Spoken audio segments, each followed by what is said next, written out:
And welcome back to Service Over Self, a podcast that has been created to help others in the service industry. My name is Brent Carmichael. I'm one of your co-hosts. And I'm Henry Saxon. And we want to thank you again for joining us and listening to our podcast. I know it's exciting for us to, every time we get on this microphone, to be able to share everything. And we know that we have some potentially new people that are listeners. And so we want to take a quick second just to revisit why we're doing this podcast. That's right. And before we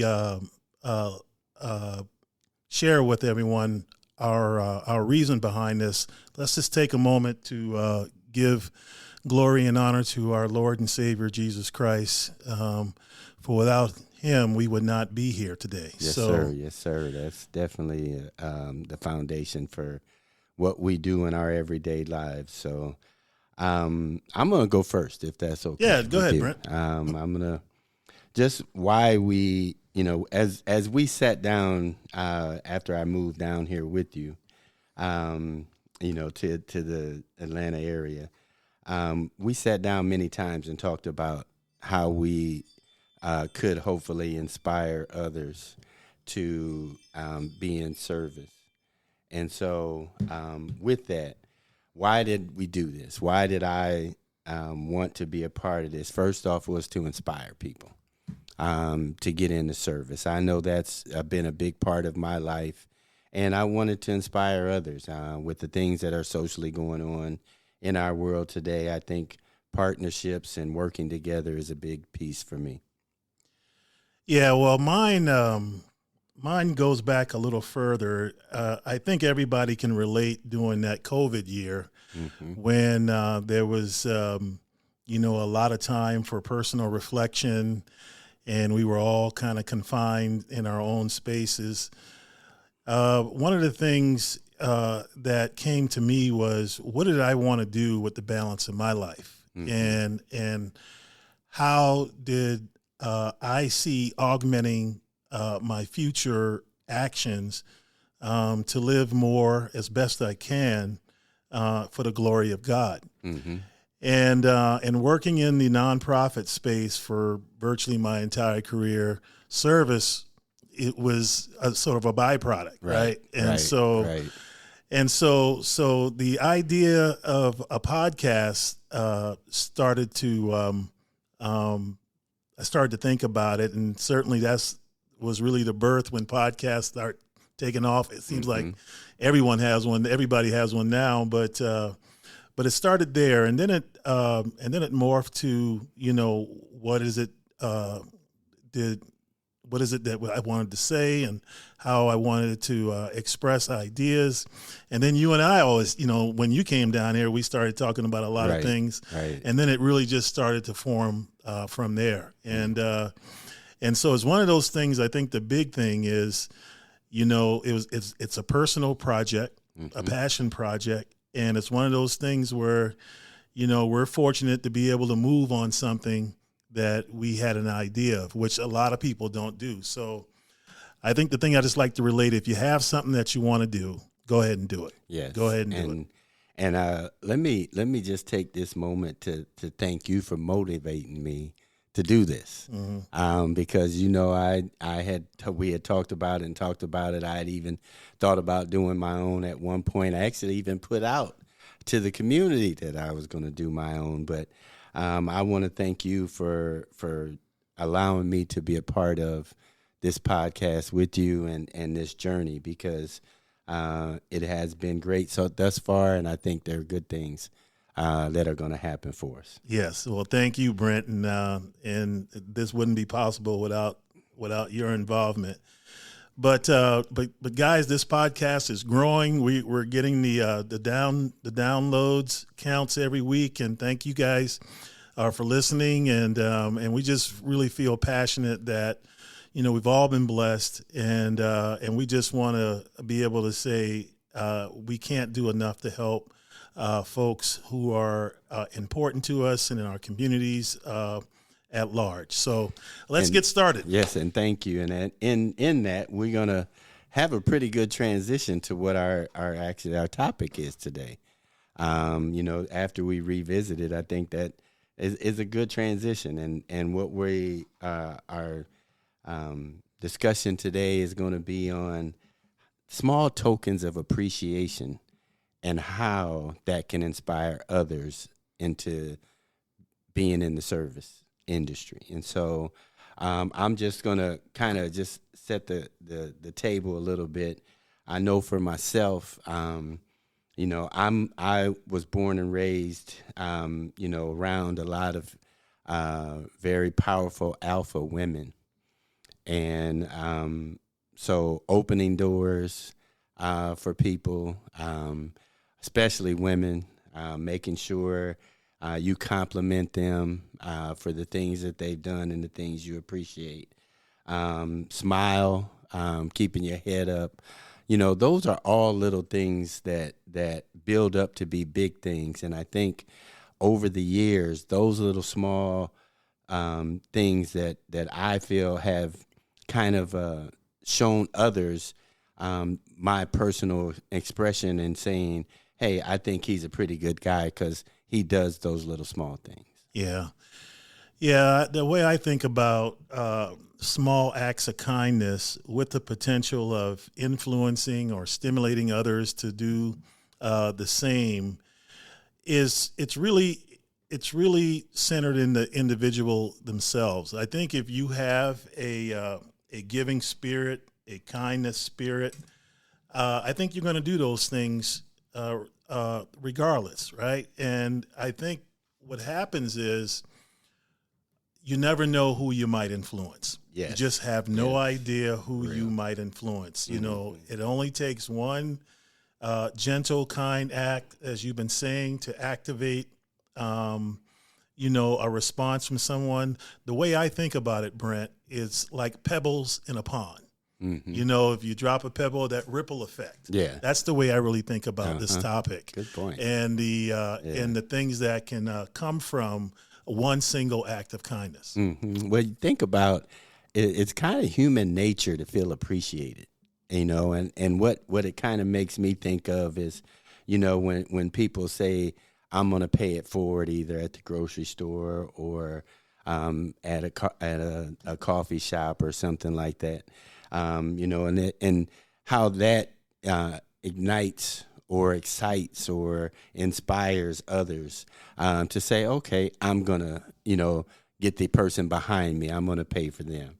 And so that's kind of where I'd like to see our discussion go, and meaning that how we can show little acts of kindness that's going to inspire others to be kind to others. Yeah, I'll tell you a story that is in a professional setting, but I think it gets at the same idea that we're talking about. And it was very early in my career, and I was in a meeting with a bunch of higher level managers and executives. So the low person on the totem pole. And where you're quiet and you're just watching things and a little bit overwhelmed by the folks in the room. And I remember one of the other executives, who was essentially a mentor of mine, opened the floor by asking me my opinion about a topic. Mm-hmm. And it was that small gesture where he carved out a little bit of space, just, Henry, what do you think about it, kind of thing, in front of everybody. He had the cachet where people were going to listen, so he opened that door. Mm-hmm. And Brent, I never forgot that. Right. And I don't even remember what I said, but him giving me the airtime gave me the confidence. Mm-hmm. Was one of the early things that gave me the confidence to express ideas coherently and the like. And and in future meetings and for the duration, of my career, I always looked at the silent one in the room, mm-hmm. and the one that felt a little bit timid about participation, and I would always do the same. And but only because someone did it for me. Right. And to him, he probably didn't even register to him probably, but I don't think he had any idea what kind of confidence that gave me. Well, we all have a voice, and sometimes we have leadership that doesn't allow us to have that voice. And so I'm going to give you kind of a little, I always relate a lot of things to dealing with young people and my experiences with young people. And as an interventionist, at a high school, shout out to Waterloo East High School in Waterloo, Iowa, that a lot of the students there I built very good relationships with because I showed them appreciation, little acts of kindness.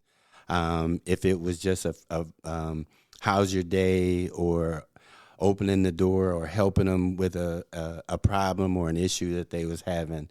But I also seen them go off to other students and kind of do peer support in different situations, trying to stop a fight, or trying to help someone who was in need of something. And I want to, I can't directly say that it was just from them watching me, but I want to be able to believe that they seen me being kind to people who were having issues or struggling with something, and it kind of motivated them to do the same thing. Yeah, that makes sense. I have a question for you. Mm-hmm. How would you compare the difference between chivalry and other acts of kindness?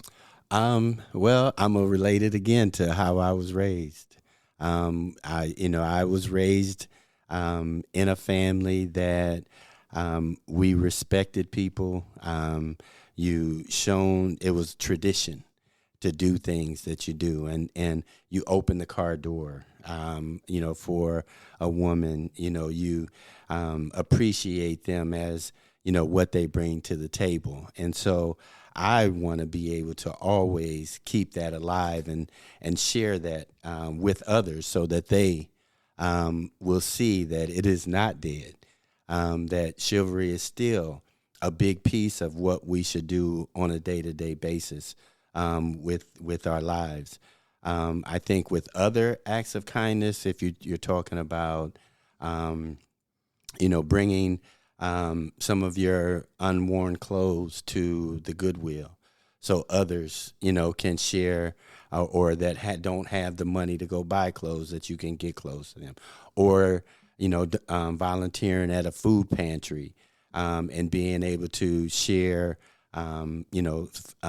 those that have food comas or food desert areas that need food. So I'd say chivalry is being personable and being able to have an interaction.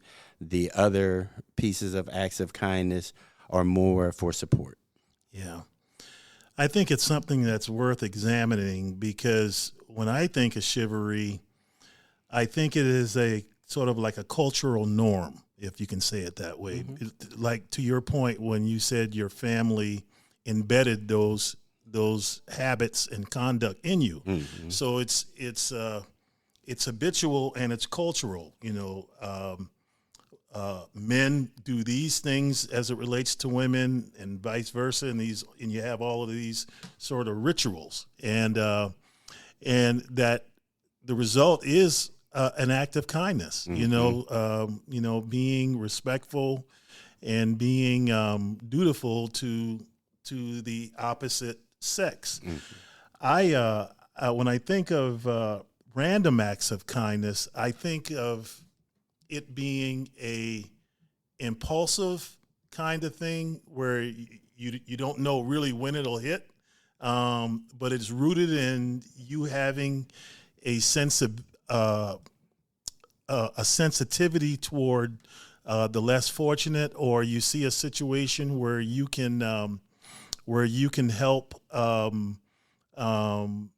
ease or smooth the situation, whether it's paying it forward with paying for somebody's coffee mm-hmm. behind you, or or simply opening the door, like you've been saying. But I do think it's an impulsive act, but it's rooted in the person, with having a heart and a sensitivity toward a need. Mm-hmm. And but the two acts are interesting to compare and contrast. Mm-hmm. I think the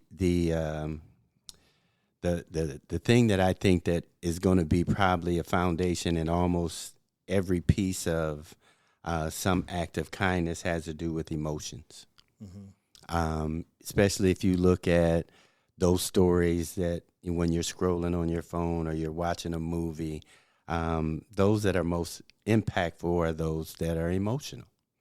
I'm going to speak from an emotional standpoint just because there was a family that shown an act of kindness towards me, and I didn't even know the family. The family didn't know me, but as a kidney transplant recipient, they showed an act of kindness. Mm.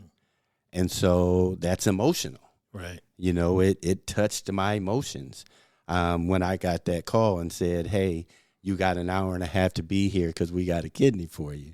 But I didn't ever get a chance to meet the family, but I sure wrote a note to let them know how much I appreciate their act in being able to keep me from having to do dialysis 3 times a week for 4 hours. Nice. You never know when that act of kindness is going to, again, inspire you to be able to be more. And I'll tell you that it did just from that. Me having the opportunity to get out here, I wanted to do more. Yeah.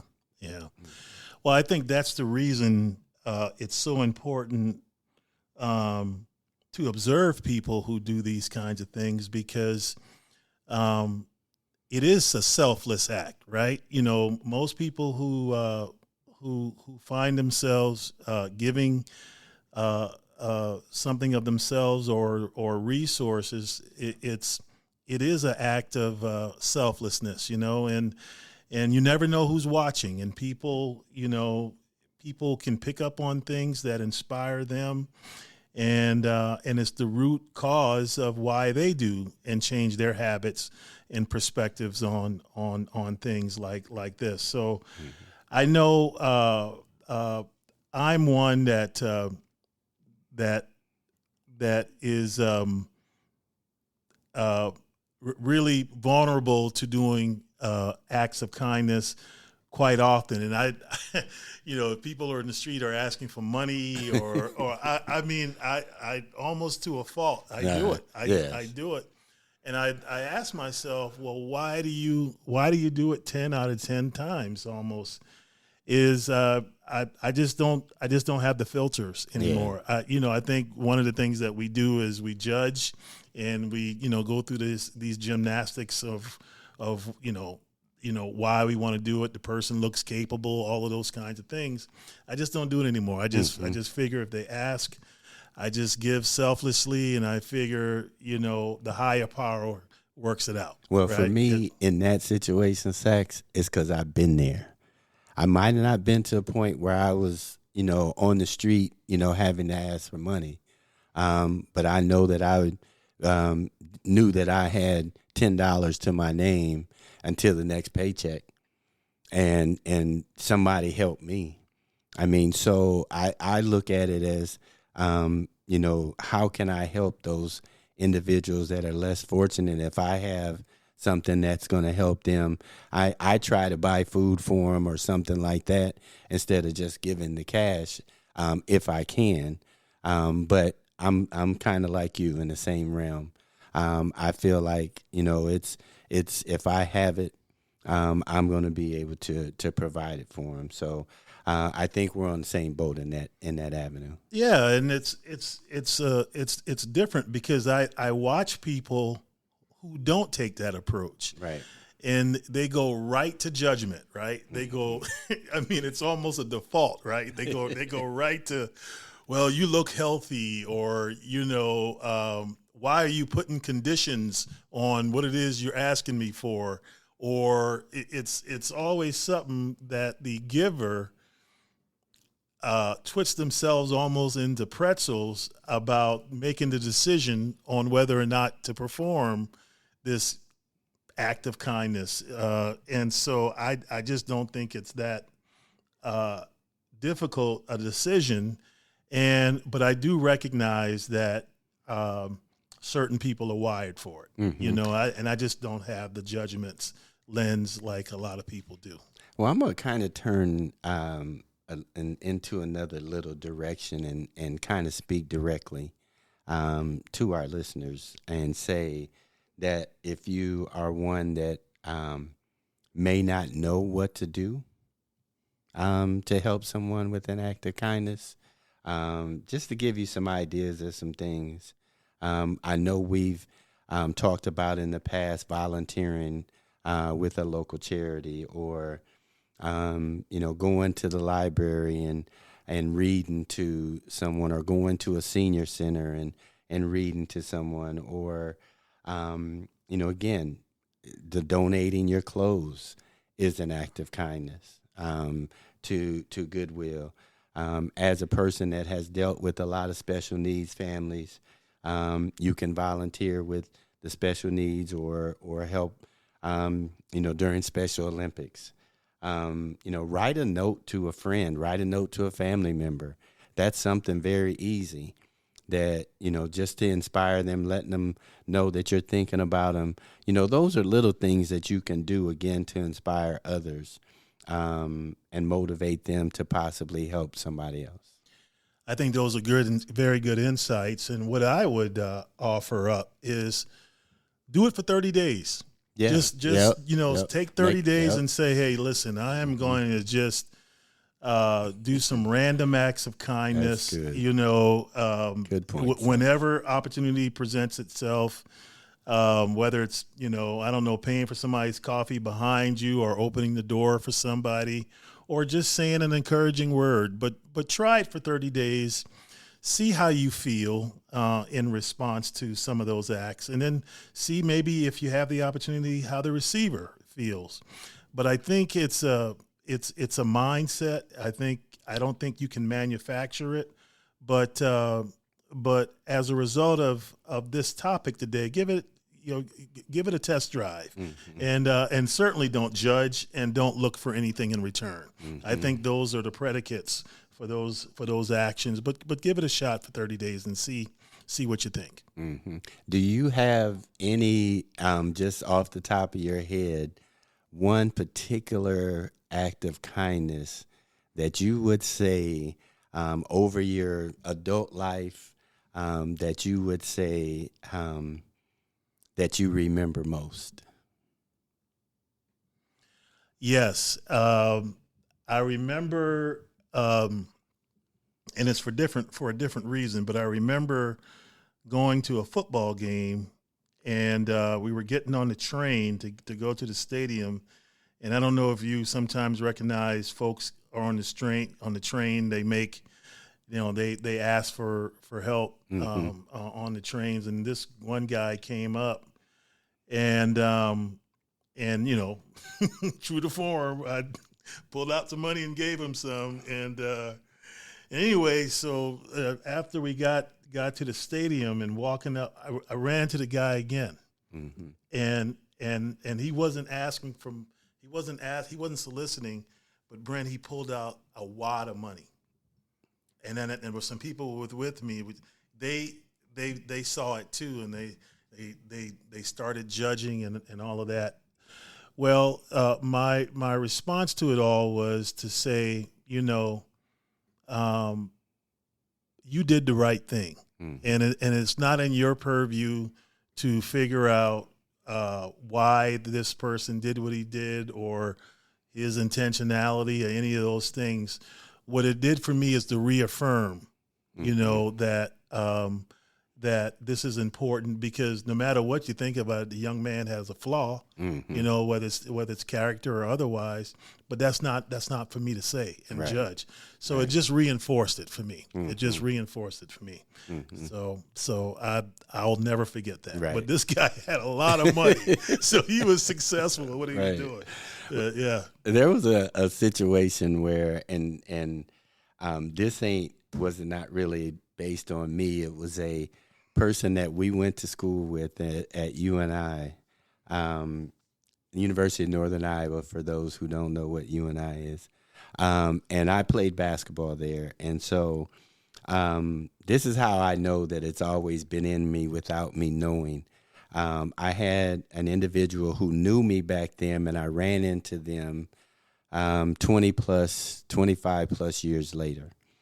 And they made a comment to me that to this day sticks with me, was that they used to watch me after the games and interacting with the fans or young kids or whoever that was there watching the game after we come out of the locker room.